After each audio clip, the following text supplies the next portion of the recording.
ಯಾರಾಗ್ತಾರೆ ಪಶ್ಚಿಮ ಬಂಗಾಳದ ಅಧಿಪತಿ? ಹಾಗಾದ್ರೆ ಇಂದು ಮಹತ್ವದ ಬಿಜೆಪಿ ಸಿಎಲ್ಪಿ ಮೀಟಿಂಗ್. ಯಾರಾಗ್ತಾರೆ ಪಶ್ಚಿಮ ಬಂಗಾಳದ ಅಧಿಪತಿ? ಇಂದು ಮಹತ್ವದ ಬಿಜೆಪಿ ಸಿಎಲ್ಪಿ ಮೀಟಿಂಗ್. ಸಭೆಯಲ್ಲಿ ಸಿಎಂ ಅಭ್ಯರ್ಥಿ ಆಯ್ಕೆ ಕುರಿತು ಚರ್ಚೆ. ಅಮಿತ್ ಶಾ ನೇತೃತ್ವದಲ್ಲಿ ನಡೆಯಲಿರುವ ಸಭೆ. ಪಶ್ಚಿಮ ಬಂಗಾಳದ ಕೇಂದ್ರ ವೀಕ್ಷಕರಾಗಿರುವಂತಹ ಅಮಿತ್ ಶಾ ಇಂದು ಬಿಜೆಪಿ ಶಾಸಕಾಂಗ ಪಕ್ಷದ ನಾಯಕನ ಆಯ್ಕೆ. ಸುವೇಂದು ಅಧಿಕಾರಿ, ದಿಲೀಪ್ ಘೋಷ್ ಸೇರಿದಂತೆ ಅಗ್ನಿಮಿತ್ರ ಪೌಲ್, ರೂಪಾ ಗಂಗೂಲಿ ಸಿಎಂ ರೇಸ್ನಲ್ಲಿದ್ದಾರೆ. ಯಾರಿಗೆ ಒಲಿಯುತ್ತೆ ಸಿಎಂ ಪಟ್ಟ? ನಾಳೆ ಮೊದಲ ಬಿಜೆಪಿ ಸಿಎಂ ಪ್ರಮಾಣ ವಚನ ಕಾರ್ಯಕ್ರಮ.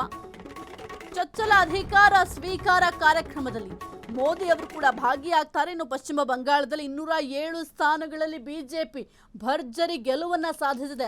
ಅದರಲ್ಲೂ ಕೂಡ ಬಹಳ ಪ್ರಮುಖವಾಗಿ ಪಶ್ಚಿಮ ಬಂಗಾಳದಲ್ಲಿ ಬಿಜೆಪಿ ಅಸ್ತಿತ್ವವನ್ನ ಉಳಿಸ್ಕೊಂಡಿದೆ, ಅಸ್ತಿತ್ವಕ್ಕೆ ಬಂದಿದೆ. ಯಾಕೆ ಅಂತಂದ್ರೆ ನೀವು ಯಾವುದೇ ಒಂದು ಚುನಾವಣೆಯನ್ನು ಗಮನಿಸಬಹುದು. ಪಶ್ಚಿಮ ಬಂಗಾಳದಲ್ಲಿ ಮುಖ್ಯವಾಗಿ 2021ರಲ್ಲಿ 77 ವೋಟ್ಗಳು ಬಂದಿತ್ತು. 2016ರಲ್ಲಿ ಕೇವಲ ಒಂದು 5ರಿಂದ 7 ವೋಟ್ಗಳು ಅಷ್ಟೇ ಗಳಿಸ್ಕೊಂಡಿತ್ತು.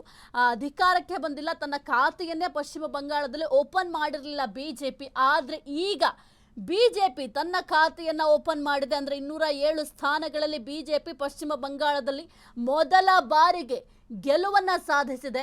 ಇನ್ನು ಗೆಲುವಿನ ನಗೆಯನ್ನ ಬೀರಿದೆ. ಹಾಗಾಗಿ ಈಗ ಯಾರಾಗ್ತಾರೆ ಒಂದು ಪಶ್ಚಿಮ ಬಂಗಾಳದ ಅಧಿಪತಿ ಅನ್ನೋದು ಬಹಳ ಕುತೂಹಲಕ್ಕೆ ಕಾರಣ ಆಗಿದೆ. ಯಾಕೆಂತಂದ್ರೆ ಈಗ ಮೊದಲ ಸಿಎಂ ಪಟ್ಟಕ್ಕೆ ಯಾರು ಏರ್ತಾರೆ? ಯಾಕೆಂತಂದ್ರೆ ಈಗ ಒಂದು ಐತಿಹಾಸಿಕ ವಿಚಾರ ಇದು. ಯಾಕೆಂತಂದ್ರೆ ಎಲ್ಲೂ ಕೂಡ ಬಿಜೆಪಿ ಪಶ್ಚಿಮ ಬಂಗಾಳದಲ್ಲಿ ಅಧಿಕಾರಕ್ಕೆ ಬಂದಿರಲಿಲ್ಲ. ಕ್ಷಣ ಕ್ಷಣದ ಸುದ್ದಿಗಳಿಗಾಗಿ ಫ್ರೀಡಂ ಟಿವಿ ಸಬ್ಸ್ಕ್ರೈಬ್ ಮಾಡಿ, ಲೈಕ್ ಮಾಡಿ ಹಾಗೂ ಫಾಲೋ ಮಾಡಿ. ಹೊಸ ಸುದ್ದಿಗಳ ನೋಟಿಫಿಕೇಶನ್ಗಾಗಿ ಬೆಲ್ ಐಕಾನ್ ಮೇಲೆ ಕ್ಲಿಕ್ ಮಾಡಿ.